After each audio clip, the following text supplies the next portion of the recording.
We're going to start with the spotlight firmly fixed on Europe's banking sector this Tuesday. European finance ministers, they got together in Brussels earlier and they're still there trying to get on the same page on how to wind down failing banks. That's seen as the cornerstone of Europe's efforts to build a European banking union. There is widespread agreement among ministers on the need for such a union, but as usual, the devil is in the details. Jonathan Crane has more. The clock's ticking for the EU's flagship fiscal reform package as finance ministers thrash out the finer details of a banking union. It's about breaking the vicious circle between banking debt and sovereign debt. It's about avoiding the economic crisis happening again. It's finally a question of unifying the interest rates in the Eurozone. The banking union's set to be built on two pillars, supervision and resolution.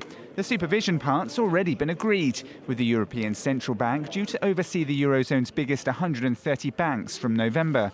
But the second pillar, the single resolution mechanism, is proving hard to cement. Designed to deal with failing European banks before they can damage the wider economy, several aspects of the mechanism are up for debate. First, who decides whether to wind up a bank?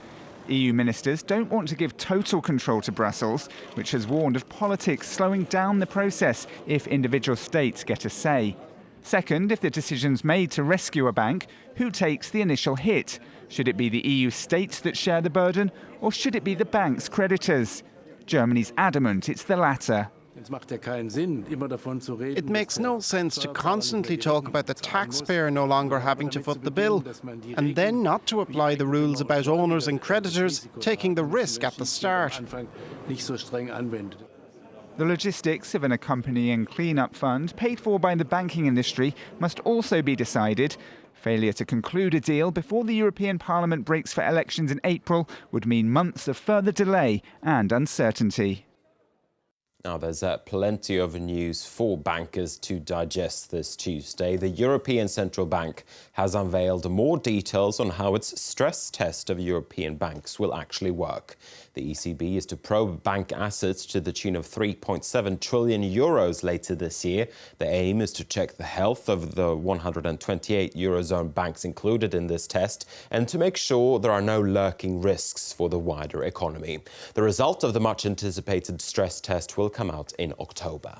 Now, there appears to be a few things to be stressed about in the European banking sector. Italy's largest lender posted a record 15 billion euro loss for the fourth quarter last year. The red ink comes as UniCredit set aside billions of euros to cover bad loans. That's loans that are unlikely to be repaid. Investors saw the record loss as a sign that the bank is cleaning up its books, and shares in UniCredit, they gained on the news. And that takes us to a look at the wider stock markets in the United States this hour. We're seeing stocks trading to the downside. Generally, there's not a great deal of financial data for markets to digest, but concerns over geopolitical tensions over Ukraine are seen to be weighing on shares. In Europe earlier, the main indices closed mixed. The CAC 40 was weighed down by the situation in Ukraine. Shares in UniCredit, they gained more than 6%, which helped to drag Italy's main stock market index into positive territory. You can see it there at the end. It was up 0.4% at the close. Now, the DAX in Frankfurt overperformed its European peers. It followed a strong batch of data from the Eurozone's largest economy. Exports from Germany grew by 2.2% in January compared to December. Imports, they spiked even more and grew by 4.2% month on month. The two figures are seen to underline that the recovery is on track in Germany with stronger demand both at home and abroad.